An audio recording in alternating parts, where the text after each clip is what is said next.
అందరికీ నమస్కారం. ముందుగా ప్రేక్షకులందరికీ మహాశివరాత్రి శుభాకాంక్షలు. శివరాత్రి ప్రాముఖ్యత గురించి, అలాగే శివరాత్రి రోజు ఏమేం పనులు చేయాలి, ఏమేం పనులు చేయకూడదు అని, అలాగే మరిన్ని వివరాలు కూడా తెలుసుకునే ప్రయత్నం చేద్దాం. ఇప్పుడు మనతో పాటు ఆధ్యాత్మిక గురువులు, జ్యోతిష పండితులు బ్రహ్మశ్రీ వెంకటేశ్వర శర్మ గురువుగారు మనతో ఉన్నారు. ఆయనతో మాట్లాడి మరిన్ని వివరాలు తెలుసుకుందాం.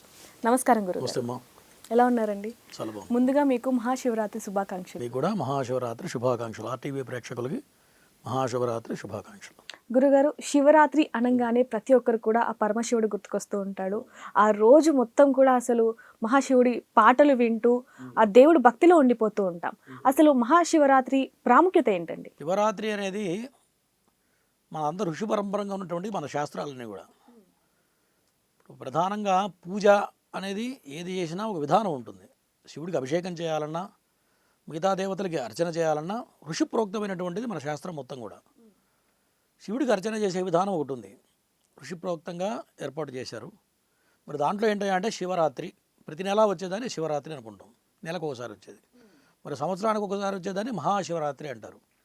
శివరాత్రికి మహాశివరాత్రికి చాలా తేడా ఉంది. మాస శివరాత్రి అంటూ కూడా అంటుంటారు. మాస శివరాత్రికి మహాశివరాత్రికి చాలా తేడా ఉంది. మహాశివరాత్రి అనేది సంవత్సరంలో ఒక్కమారు మాత్రమే వచ్చేది. ఏంటయ్యా అంటే పరమశివుడు ఆకాశం నుండి భూమి మీద కాలు పెట్టిన సమయమే మహాశివరాత్రి లింగోద్భవ సమయం. అంటే ఆయన లింగోద్భవ కాలం అంటే అర్ధరాత్రి 12 గంటలకు స్వామివారు భూమి మీద కాలు పెట్టాడు. ఎట్లా కాలు పెట్టాడయ్యా అంటే పాతాళం నుంచి ఆకాశం మన కనపడినంత వరకు అంత ఆకారంలో ఆయన ఉద్భవించాడు. దాన్నే మనం జ్యోతిర్లింగం అనుకుంటూ ఉంటాం. అవునండి. శ్లోకం ఉంది, ఆ పాతాళ లభస్థళాంధభువన బ్రహ్మాండమా విస్ఫురత్ జ్యోతిస్ఫాటికలింగమౌళి విలసత్పూర్ణేందుబాంధామృతై అని శ్లోకం ఉంది. అంటే పాతాళం నుంచి ఆకాశం వరకు స్వామివారు భూమి మీద కాలు పెట్టిన స్థలం. ఆ సమయంలోనే 12 జ్యోతిర్లింగాలు ఉద్భవించినాయి భూమండలం మీద. మనం జ్యోతిర్లింగాలు అనుకుంటాం కదా. అవునండి. 12 రకాల జ్యోతిర్లింగాలు ఈ భూమండలం మీద ఉద్భవించినాయి. ఇది లింగోద్భవ కాలంలో మహాశివరాత్రి రోజున.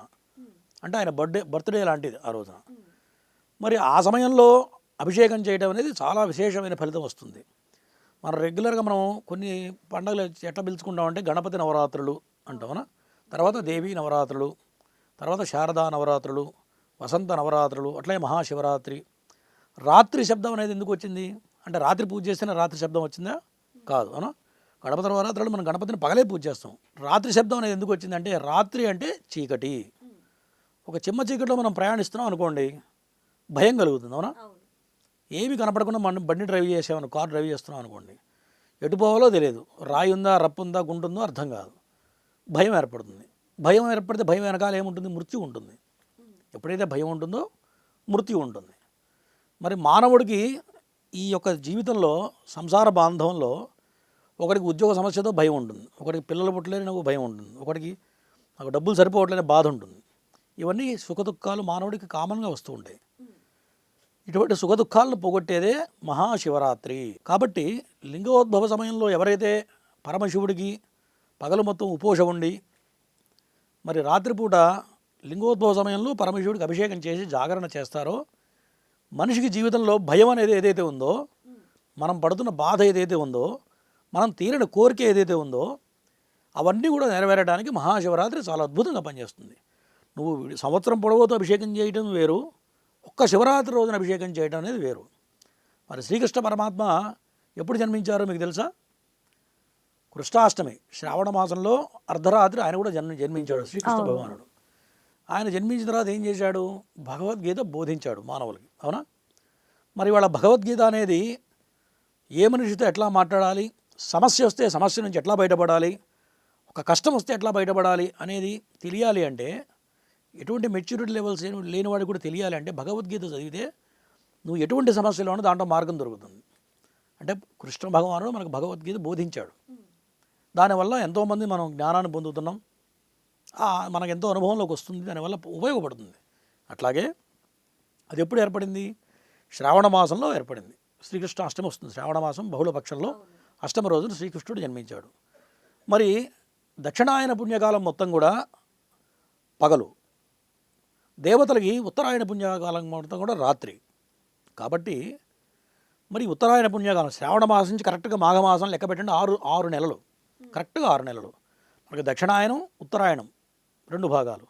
మానవుడికి 365 రోజులు, దేవతలకు ఒక రోజుతో సమానం. కాబట్టి ఆ రోజున మహాశివరాత్రి రోజున ఎవరైతే అభిషేకం చేస్తామో మనం పడుతున్న బాధలు కష్టాలన్నీ కూడా తొలగిపోవడానికి చాలా అద్భుతంగా ఉపకరిస్తుంది శివరాత్రి రోజున అభిషేకం అనేది.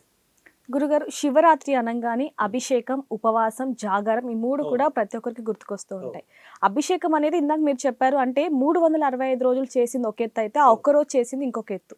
కానీ చాలా మంది కూడా ఏ విధంగా అభిషేకం చేయాలి అన్న ఒక అనుమానంతో ఉంటూ ఉంటారు. అంటే పంచామృతాలతో చేయాలా, లేకపోతే బిల్వపత్రితో చేయాలా అని అనుకుంటూ ఉంటారు. అంటే ఏ విధంగా చేయాలి అంటారు ఆ రోజు? అభిషేక ప్రియో రుద్రః అని శాస్త్రం, అలంకార ప్రియో విష్ణు అని శాస్త్రం. అంటే అభిషేక ప్రియుడు పరమశివుడు, విష్ణుమూర్తి అలంకారం చేస్తే సంతోషిస్తాడు, శివుడు హరహర అనుకుంటూ చెంబు నీళ్ళు పోసినా సంతోషిస్తాడు. రాగి చెంబుతో నీళ్లు పోసిన రాగి చెంబైనా ఇతడి చెంబైనా పర్వాలేదు, ఐరన్ వాడకూడదు. ఎప్పుడైనా భగవంతుడికి ఐరన్ అనేది వాడకూడదు, వెండి చెంబైనా పర్వాలేదు.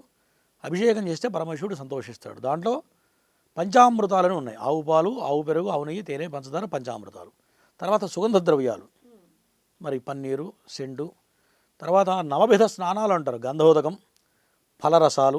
ఇట్లా మన శక్తి ఎంత ఉంటే అంత చేయొచ్చు. వట్టి వేళతో అభిషేకం, ఇవన్నీ కూడా విశేషం అమ్మ. గురుగారు, బిల్వపత్రితో అభిషేకం కనుక చేస్తే ఎట్లాంటి పీడ గుణాలు పోతాయంటారు? చాలా అద్భుతమైన ప్రశ్న. బిల్వదళంతో అర్చన చేస్తే దరిద్రం మటుమాయమైపోతుంది. పరమశివుడికి బిల్వదళం తీసుకొని బిల్వాష్టకం చదివి నువ్వు పెట్టినట్లయితే, శివుడికి పెట్టినట్లయితే దరిద్ర బాధలు పోతాయి. మహాలక్ష్మి కొన్ని స్థానాల్లో నివసిస్తూ ఉంటుంది.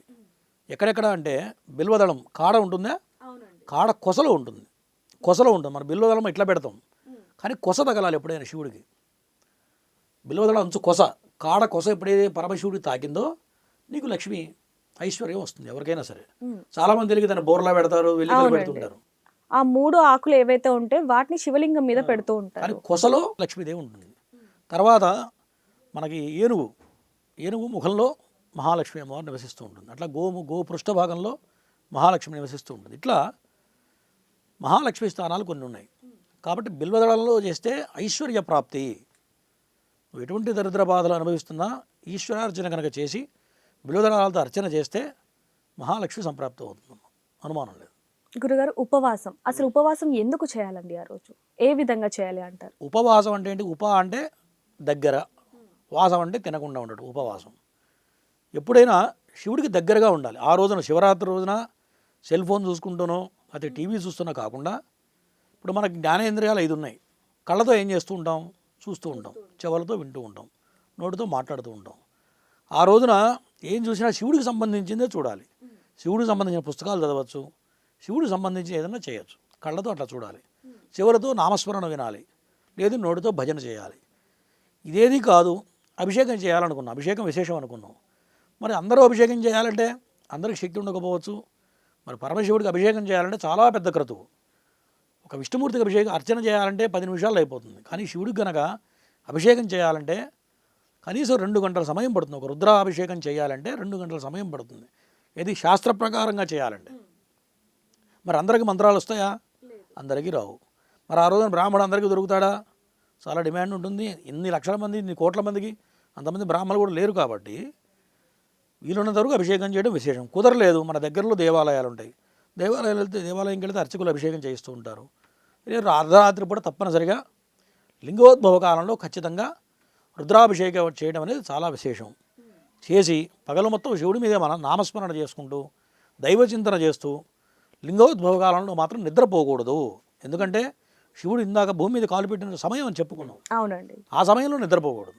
ఎటువంటి వాళ్ళైనా సరే మెళుకువతో ఉండి ఏదన్నా దగ్గరలో దేవాలయంకి వెళ్ళడం, ఖచ్చితంగా అభిషేకం చేయించుకోవడం, తర్వాత దైవనామస్మరణ భజన ఏదో ఒకటి చేసుకుంటూ కాలం గడిపి కనీసం బ్రహ్మముహూర్తం వరకు మెళుకుతూ ఉండాలి. అంటే 2:30-3 గంటల సమయం వరకు మెళుకుతూ ఉండాలి. అంటే ముందు రోజు 3 గంటల నుంచి ప్రారంభం చేసి మరునాడు 3 గంటల వరకు, శివరాత్రి రోజు అర్ధరాత్రి 3 గంటల వరకు దైవనామస్మరణ కనుక చేసినట్లయితే ఖచ్చితంగా మనం ఏదైతే కోరిక అనుకొని చేస్తామో ఖచ్చితంగా 100% నెరవేరుతుంది. శివరాత్రి రోజు చేసినటువంటి అభిషేకం అనేది జీవితం, మనకి జన్మకో శివరాత్రి అని చెప్పేవాళ్ళు పెద్దవాళ్ళు. ఒక్కసారి కనుక కరెక్ట్గా నేను చెప్పిన నియమాలతో చేసినట్లయితే వాడి జీవితం ఖచ్చితంగా మారుతుంది, ఇట్లా అనుమానం లేదు. గురుగారు అంటే చాలా మంది కూడా పొద్దున తెల్లవారుజామున లేచి గుడికెళ్ళి శివునికి అభిషేకం చేయించేసి అప్పటి నుంచి ఉపవాసం ఉంటూ ఉంటారు సాయంత్రం వరకు. మరికొంతమంది మాత్రం టీ కాఫీలు సేవిస్తూ ఉంటారు, లేకపోతే జ్యూసులు తాగుతూ ఉంటారు, నీళ్లు తాగుతూ ఉంటారు. మరి ఆ విధంగా చేయొచ్చు అంటారా అసలు? అంటే ఈశ్వరుడికి 4 పూట్ల అర్చన చేయాలి విధానం. అంటే పొద్దున్నే తెల్లవారుజామున చేయాలి, మళ్ళీ మిట్ట మధ్యాహ్నం 12 గంటలకి చేయాలి, ప్రదోషకాలంలో సాయంత్రం 6 గంటలకి చేయాలి, మరలా రాత్రి సమయంలో చేయాలి. ఏ దేవాలయంలోనే ఈ 4 సమయాల్లో అర్చన చేస్తూ ఉంటారు సహజంగా. మరి లెక్క ప్రకారం మనం ఒక పొద్దున్నామంటే లెక్క ప్రకారం 4 సమయాల్లో అభిషేకం చేయాలి. లేదు 4 సమయంలో ఏదైనా పారాయణ లాంటిది, అది కూడా కుదరలేదు, మన ప్రణవ పంచాక్షరి జపం ఉంది, మహామంత్ర జపం, ఓం నమః శివాయ జపం చాలా అద్భుతమైన మంత్రం. మరి వీలున్నంత వరకు ఆ రోజు మొత్తం కూడా ఓం నమః శివాయ జపం చేసుకుంటూ అభిషేకం అవకాశం ఉన్నప్పుడు అభిషేకం చేసి లింగోద్భవ కాలంలో కనీసం చేసినా సరిపోతుంది. లేదు ఉదయం రాత్రి చేసినా కూడా విశేషమే. ఎందుకంటే ఏదన్నా మనం దేవుడికి పూజ చేసేప్పుడు తిని చేస్తామా తినకుండా చేస్తామా? తినకుండా చేస్తాం. మరి రాత్రి వరకు ఉండాలంటే శరీరం సహకరించకపోవచ్చు. పెద్దవాళ్ళు మరి షుగర్ బీపీ ఉన్నవాళ్ళు ఉంటారు, మరి వాళ్ళు ఉండలేకపోవచ్చు. చిన్నపిల్లలు ఉండొచ్చు. మరి స్కూల్కి వెళ్ళే పిల్లలు ఎట్లా ఉంటుంది, వాడికి మధ్యాహ్నం అయితే ఆకలిస్తుంటుంది, అవునా? మరి వాడిని తినకుండా చేయరా అంటే చేస్తాడా? చేయడు. కాబట్టి తెల్లవారుజామున ఫస్ట్ ఒక అభిషేకం చేసుకోవడం, మరి ఏదైనా టీ కాఫీ లాంటివి తీసుకోవడం, అది కూడా ఉండలేకపోతే పండ్లు లాంటివి తీసుకోవడం. ఉడకపెట్టినవి తినకూడదు. ఉడకపెట్టిన పదార్థం బియ్యం కానీ చపాతీలు కానీ ఉప్మా కానీ ఇటువంటివి తినకూడదు.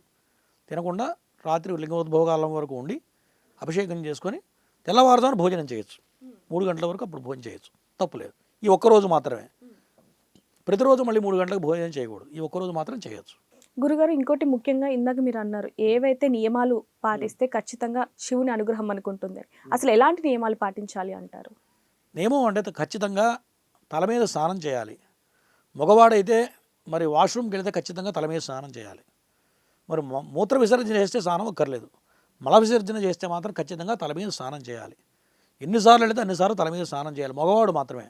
ఆడ మనిషికి అవసరం లేదు. ఎందుకంటే స్త్రీకి భూదేవి ఇచ్చిన వరం ఏంటయ్యా అంటే మంచం మీద నుంచి కాలు నేల మీద పెట్టగానే ఆడ మనిషి శుద్ధి అవుతుంది, స్త్రీ శుద్ధి. భూమి మీద కాలు పెట్టగానే శుద్ధి అవుతుందిట, నువ్వు స్నానం కూడా చేయక్కర్లా. మరి అమ్మవారు ఇచ్చినటువంటి భూదేవి ఇచ్చిన వరం స్త్రీకి. మగవాడు అట్లా కాదు, ఖచ్చితంగా తల మీద స్నానం చేయాలి. సాయంత్రం పూట 3 పూట్ల స్నానం చేయాలి. చేసి మరి జపం కానీ ఇందా నేను చెప్పినట్టు పంచాక్షర జపం చేయొచ్చు, శక్తి ఉంటే అభిషేకం చేయొచ్చు, శక్తి లేదు గుడి దగ్గరలో దేవాలయంలోకి వెళ్ళి అక్కడ అభిషేకం చేస్తూ చూడవచ్చు, ఇట్లా ఏదన్నా చేయొచ్చు. ఈ నియమాలతో అవకాశం ఉన్నంత వరకు తినకుండా ఉండడం మంచిది. కానీ మన తెలంగాణ ప్రాంతాల్లో కొంత ఆచారం ఉంది. ఎట్లా చేస్తారంటే పగలల్లా ఒక పొద్దు ఉండి ఆ పనులేవో తీసుకెళ్ళి శివుడికి నివేదన పెట్టి సాయంత్రం పూట వదిలిపెట్టేస్తారు. ఇది ఒక ఆచారం. వాటిని సేవించి అక్కడే ఉపవాసాన్ని వదిలిపెట్టేస్తారు. కానీ ఆంధ్ర ప్రాంతంలో అయితే అసలు ఏం తినకుండా చేసేవాళ్ళు కూడా చాలామంది ఉన్నారు. ఇట్లా ప్రాంతీయాన్ని బట్టి కొన్ని ఆచారాలు ఉన్నాయి. మరి ఎక్కడ ఆచారం అక్కడే పాటించాలి. ఎందుకంటే ఇక్కడ ఆచారం అక్కడ ఆచారం రకరకాలు ఉంటాయి. కాబట్టి మనం ఏ ఆచారంలో ఉన్నామో, మనం ఎక్కడైతే జన్మించామో ఆ పద్ధతుల్లోనే ఆచరించాలి శాస్త్రం ఎప్పుడైనా. ఎందుకంటే ఆచారం ప్రథమో ధర్మ అని శాస్త్రం చెప్పింది. ఆచారం అనేది చాలా ప్రధానం. మన ఆచారం ఇంట్లో ఎట్లా ఉందో అదే ఆచారం పాటించాలి. గురుగారు ముఖ్యంగా ప్రతి ఒక్కరికి ఉన్న అనుమానం ఏంటంటే ఎవరైతే చిన్నప్పటి నుంచి కూడా అంటే కొన్నేళ్ల నుంచి ఎవరైతే ఉపవాసం పట్టి ఉంటారో అనుకోని కారణాల వల్ల వాళ్ళు కనుక ఒకసారి ఉపవాసాన్ని వదిలేస్తే మళ్ళీ సోమవారం వచ్చేంత వరకు కూడా ఉపవాసం పట్టకూడదు అంటూ ఉంటారు. అందులో ఎంతవరకు వాస్తవం ఉంది అంటారు? అది చాలా అసత్యం అమ్మా. అటువంటి నియమం ఎక్కడా లేదు. ఎందుకంటే పరమేశ్వరుడు కానీ అమ్మవారు కానీ ఏ దేవత అయినా సరే ఇటువంటి నియమాలు ఎక్కడ చెప్పలేదు. ఏవో కొత్తగా పుట్టిస్తున్నారు, అది పట్టుకొని రకరకాల ఆలోచనలు అనుమానం పెనుభూతం అనే శాస్త్రం. ఎప్పుడు కూడా అనుమానం పెట్టుకోకూడదు. శక్తి ఉన్నంత వరకు ఆచరించాలి. నిజంగా మరి ఇటువంటి ఆచరించాలంటే చాలా ఉన్నాయి. మరి శివలింగాన్ని ముట్టుకోకూడదు, ఆడవాళ్ళు ముట్టుకోకూడదు. మరి అందరూ ముట్టుకుంటున్నారు కదా. గురుగారు ఇందాక మీరు అన్నారు అంటే ఆడవాళ్ళు తాకకూడదు అంటున్నారు, కానీ ప్రతి సోమవారం కూడా ఆడవాళ్ళు కానివ్వండి చిన్నపిల్లలు కానివ్వండి అభిషేకం చేసేటప్పుడు శివలింగాన్ని చేతితో రుద్దుతూ ఉంటారు అభిషేకం చేసేటప్పుడు, లేకపోతే విభూది రాసేటప్పుడు. మరి మీరేమో ఆడవాళ్ళు తాకకూడదు అంటున్నారు, మరి ఎందుకండి? ఎప్పుడైనా స్త్రీ ఎప్పుడు కూడా శివలింగాన్ని ముట్టుకోకూడదు. అది ధర్మశాస్త్రం, ఏం చెప్పింది కాదు, దానికి ప్రామాణికం ఉంది. మన హిందూ ధర్మంలో ఏది చెప్పినా ప్రామాణికం, ప్రతిదానికి ఒక ప్రామాణికం అంటే ఒక ప్రూవ్ చేయడానికి అవకాశం ఉంటుంది. మరి ధర్మసింధు నిర్ణయిస్తుంది అని కొన్ని పుస్తకాలు ఉన్నాయి. వాటిల్లో ఏ పండుగ ఎట్లా చేయాలి, దాని నియమాలేంటి అనేవి క్లియర్గా రాసిపెట్టి ఉన్నాయి. ఆడమనిషి ఎప్పుడు కూడా శివలింగాన్ని ముట్టుకోకూడదు. కారణం ఏంటయ్యా అంటే పానవట్టం సాక్షాత్ అమ్మవారు, మనం నీళ్లు పోతుంటే బయటకు వస్తే చూస్తే సాక్షాత్ అమ్మవారు, పైన శివలింగం అనేది సాక్షాత్ పరమశివుడు.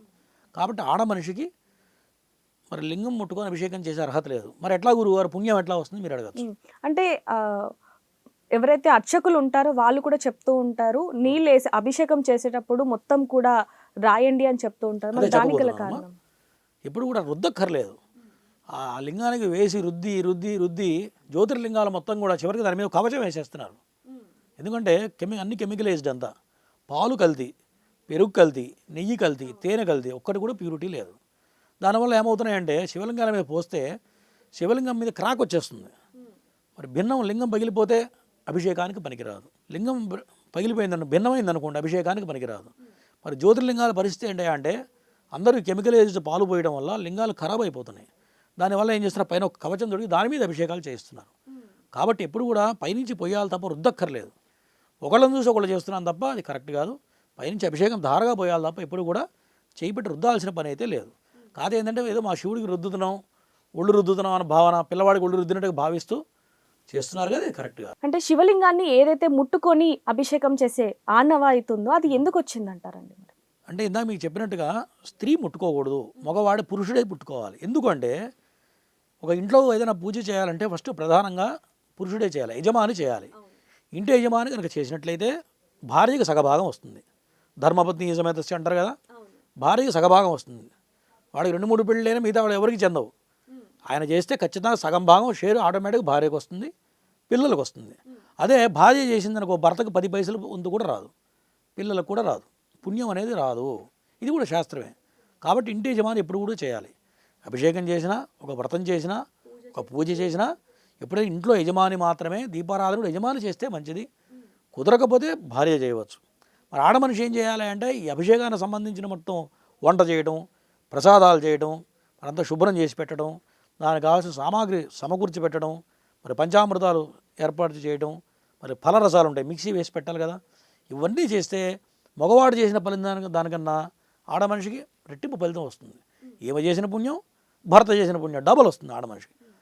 శాస్త్రం అట్లా ఉంది కాబట్టి ఆడ మనిషి ముట్టుకోకూడదు. ఇప్పుడు మా ఇళ్లలో కూడా దేవతార్చన ఉందనుకోండి, మా భార్య ముట్టుకోదు. మేము ఏదైనా పెళ్ళికి వెళ్ళామనుకోండి, ఒక్కోసారి మధ్యాహ్నం 3-4 కూడా అవుతుంది. మరి దేవుడు ఇంట్లో ఉన్నప్పుడు దేవుడు నివేదన పెట్టకుండా మేము తింటామా? మేము తినము, మా ఇంట్లో పిల్లలు కానీ మా భార్య ఎవరు భోజనం కూడా చేయరు. మేము ఇంటికి వచ్చి మళ్ళీ స్నానం చేసి ఆ శివుడిని బయటికి తీసి అభిషేకం చేసి ఆయనకి నివేదన పెట్టేదాకా మా ఇంట్లో మా భార్య కానీ మా పిల్లలు కానీ ఆడపిల్లలు ఎవరు కూడా ముట్టుకోరు. మగపిల్లాడంటే ముట్టుకొని చేయొచ్చు కానీ ఆడపిల్ల ముట్టుకోకూడదు. ఇది శాస్త్రం, ఇది ఆచారం. ముట్టుకుంటే ఏమవుతుంది? పాపం తగులుతుంది, అంతే కదా. ఇప్పుడు నిప్పులు చేయబెడితే కాలుతుంది అని చెప్తే వేలు పెడితే ఏమవుతుంది? ఖచ్చితంగా కాలుతుంది. ఇది కూడా అంతే. శివలింగం ముట్టుకుంటే నీకు పాపమే వస్తుంది తప్ప పుణ్యం మాత్రం రాదు, అందులో సందేహం లేదు. గురుగారు, ముఖ్యంగా శివరాత్రి రోజు పట్టించవలసిన మంత్రం ఏదండి? ఇందాక మనం అనుకున్నాం కదమ్మా, సృష్టిలో మించింది ఏందయ్యా, మోస్ట్ పవర్ఫుల్ అంటే ఓం నమ శివాయ ప్రణవ పంచాక్షరి మహామంత్ర జపం. దీనికి ఎటువంటి నియమాలు లేవు, ఎవరైనా ఆచరించవచ్చు. మనం శంఖం చెవిలో పెట్టుకుంటే ఓంకార నాదం వినపడుతుంటుంది చూడండి. మరి అట్లా సృష్టి మొత్తం ఓంకార నాదంతో నిండిపోయింది, ప్రణవంతోనే సృష్టి ఏర్పాటైంది. కాబట్టి మన సైంటిస్టులు కూడా చెప్పారు మొత్తం ప్రణవమే వినపడుతూ ఉంటుంది. మీరు యూనివర్స్లోకి వెళ్తే ఎక్కువ ఓంకార నాదం వినపడుతూ ఉంటుంది. కాబట్టి ఓం నమ శివాయ మించినటువంటి మంత్రం అయితే లేదమ్మా. గురుగారు, ఇందాక మీరు అన్నారు లింగాలని ముట్టుకోకూడదు ఆడవారు అని. మరి జ్యోతిర్లింగాలని కూడా ఆడవారు ముట్టుకుంటారు, అభిషేకం చేస్తూ ఉంటారు. మరి దానికి దీనికి తేడా ఏంటండి? ఇంట్లో మనం పెట్టుకుంటే చిన్న చిన్న శివలింగాలు అవి ముట్టుకోకూడదు. మరి జ్యోతిర్లింగాలు ఎందుకు ముట్టుకోవచ్చు అంటే ఇందాక మనం ఏమనుకున్నాం, యూనివర్స్లో నుంచి 12 జ్యోతిర్లింగాలు ఉద్భవించిన సమయం భూమి మీద వచ్చినాయి. మరి ఎవరు మానవ ప్రతిష్ఠ కాదు, ఇవి మన మానవులు తయారు చేసినటువంటి లింగాలు. ఇంటి పక్కన దేవాలయం కూడా ఎవరో మానవ మాత్రుడు ప్రతిష్ఠ చేసింది తప్ప దేవతల ప్రతిష్ఠ అయితే కాదు. మరి జ్యోతిర్లింగాలంటే తప్పు లేదు, ఎందుకంటే ఆ యూనివర్స్ నుంచి ఉద్భవించినాయి కాబట్టి దానికి తాకితే దోషం లేదు, అందరూ తాకవచ్చు. మన శ్రీశైలం మల్లన్న ఉన్నాడు, డైరెక్ట్ పోయి ముట్టుకొని దండం పెట్టవచ్చు. ఆయన విశేషం ఏంటంటే మనం కారు దిగిన తర్వాత మనం యూరినల్స్కి వెళ్ళినా వాష్రూమ్కి వెళ్తే కూడా కాళ్ళు కూడా కడుక్కోకూడదు, ఇడిచిన బట్టలతో పోయి శివలింగాన్ని ముట్టుకొని దండం పెట్టాలి. ఎవరికి? శ్రీశైలంలో మల్లికార్జున స్వామికి. దాన్ని ధూళి దర్శనం అంటారు, అది సపరేట్ స్కీమ్ కూడా ఉంది. ధూళి దర్శనం చేసుకోవాలి. కారణం ఏంటంటే మరి మన ఇంట్లో దేవుడిని అట్లా ముట్టుకుంటావా? బాత్రూమ్కి వెళ్ళి కాళ్ళు కడుక్కోకుండా ముట్టుకుంటావా? ముట్టుకో. మరి అక్కడ ఎందుకు ముట్టుకుంటున్నామంటే ఇందాక నేను చెప్పే ప్రాంతీయ ఆచారాలు కొన్ని ఉన్నాయి, దేశ ఆచారాలు కొన్ని ఉన్నాయి. అక్కడ ఆచారం అది. శ్రీశైలం మల్లన్న ఎటువంటి వాడా అంటే సాక్షాత్ తండ్రి స్వరూపం. అంటే మనం పిల్లవాడు మురికి పట్టాలతో వచ్చి తండ్రిని వాటేసుకున్నాడు అనుకోండి, చీపు అంటామా? అనం కదా. రానా ప్రేమగా కౌగిలించుకుంటాం పిల్లవాడిని. అట్లాగే శ్రీశైలం మల్లన్నప్పుడు అంతే, సాక్షాత్ జగదఃపితరో వందే పార్వతీ పరమేశ్వరరావు అన్నారు. అట్లా జ్యోతిర్లింగాలకి తప్పు లేదు. శ్రీశైలం మల్లన్న మాత్రం అట్లాగే పోయి ధూళి దర్శనం చేసుకున్న తర్వాతనే అభిషేకానికి వెళ్ళాలి తప్ప ధూళి దర్శనం చేసుకుంటే ఎప్పుడు అభిషేకానికి వెళ్ళకూడదు. కాబట్టి జ్యోతిర్లింగాలకి తప్పు లేదు, తాకవచ్చు. గురుగారు ఇంకోటి అంటే మహాశివరాత్రి రోజు చాలా మంది గుడికి వెళ్తే ఎక్కువ మంది రష్ ఉంటారు, లేకపోతే అభిషేకానికి సమయం పడుతుంది అని చెప్పి ఇంట్లోనే ఒక శివలింగాన్ని తెచ్చుకొని అభిషేకం చేస్తూ ఉంటారు. ఆ ఫలితం అనేది వస్తుందంటారా? ఖచ్చితంగా మన హిందూ ధర్మంలో విశేషం ఏంటి అంటే రాయికి పూజ చేస్తాం, రప్పకు పూజ చేస్తాం, అవునా, చెట్టుకు పూజ చేస్తాం, పుట్టకు పూజ చేస్తాం, మనిషిని కూడా గౌరవిస్తాం. మన హిందూ ధర్మం అంత గొప్పదైనటువంటిది. మరి గర్భాలయంలో పెట్టేదేంటి? స్టోన్తో చేసి చెక్కిన రాయే కదా. శిలాభావం స్థలాభావం కొన్ని ఉంటాయి. జగత్తులో ఎన్నో రకాల శిలలు ఉంటాయి, ఎన్నో రకాల కొండలు గుట్టలు ఉంటాయి. మరి ఆ శిలనే చెక్కి మనం విగ్రహం ఎందుకు పూజ చేస్తున్నామంటే ఆ శిలకు భోగం అటువంటిది.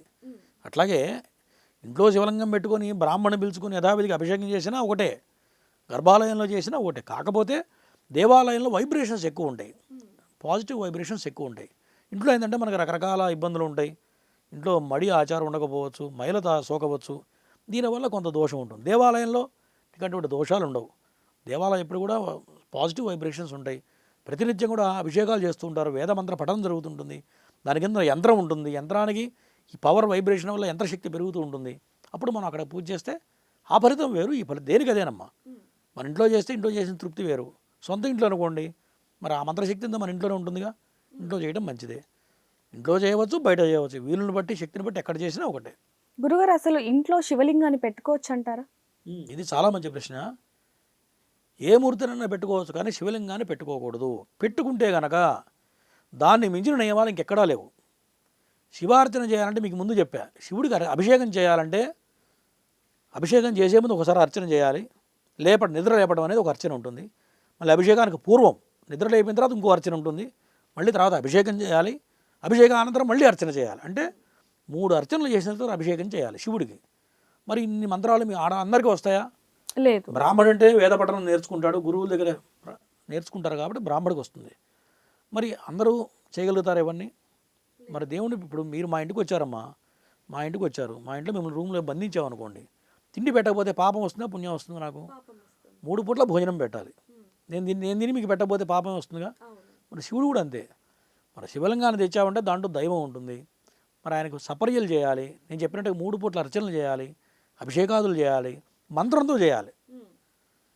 మరి అటువంటి శక్తి ఉంటే పెట్టుకోవచ్చు. మడి ఆచారం కావాలి, ఇంట్లో ఎటువంటి మెన్సెస్ కలవకూడదు. ఇప్పుడు ఇవాళ రేపు తెలియదు ఆచారం, ఇప్పుడున్న జనరేషన్ అసలు ఆచారం తెలియట్లేదు. ఆడమనిషి దూరంగా ఉంటే ఆయన ఎవరు తాకకూడదు. ఇటువంటి చాలా నియమాలు. ఇదివరకు పూర్వం పిల్లలు స్కూల్ నుంచి వస్తే ఏం చేసేవాళ్ళు, బట్టలు ఇప్పించి వేరే వస్త్రాలు మార్చుకొని లోపలికి వచ్చేవాళ్ళు కాళ్ళు కడుక్కొని. ఇప్పుడు ఎవరన్నా వస్తున్నారా? మరి ముట్టువాడు వస్తాడు, అంటువాడు వస్తాడు, మైలవాడు వస్తాడు, అవునా. మరి ఇటువంటి వాడి వల్ల పాపం తగులుతుంది. కాబట్టి ఇవన్నీ ఆచారాలు మొత్తం పాటిస్తే శివలింగం పెట్టుకొని అభిషేకం చేయవచ్చు. ఆచారం కనుక చేయలేకపోతే దానివల్ల ఏమవుతుందంటే శివలింగార్చనగా నిత్యాభిషేకం చేస్తే వాడు ఐశ్వర్యవంతుడు అవుతాడు. వాడిని ఏమంటారు? కోటీశ్వరుడు అంటారు, గుర్తున్నారు? అవునండి. అంటే ఈశ్వరుడు అంశం ఉంటేనే వాడు కోటీశ్వరుడు అవుతాడు, లేకపోతే కాలుడు. మరి అటువంటి శివుని మనం పెట్టుకొని చేయవచ్చు. మంచి నియమనిష్టలతో శక్తి ఉంటే బ్రాహ్మణ్ణి పెట్టి ప్రతిరోజు అభిషేకం చేయవచ్చు, అద్భుతాలు జరుగుతాయి. మరి పాపం చేస్తే నీకు పుణ్యం కన్నా పాపం ఎదురవుతుంది. కాబట్టి దాన్ని బట్టి లెక్క వేసుకొని దాని ప్రకారం ప్రామాణికంగా ఉండగలిగితే ఉంచుకోవచ్చు. లేదంటే మాత్రం ఎప్పుడన్నా ప్రతి సోమవారం గుళ్ళోకి వెళ్ళి అభిషేకం చేసినా తప్పులేదు. గురుగారు శివరాత్రి గురించి అనేక విషయాలను అయితే మాతో పంచుకున్నారు. ధన్యవాదాలండి.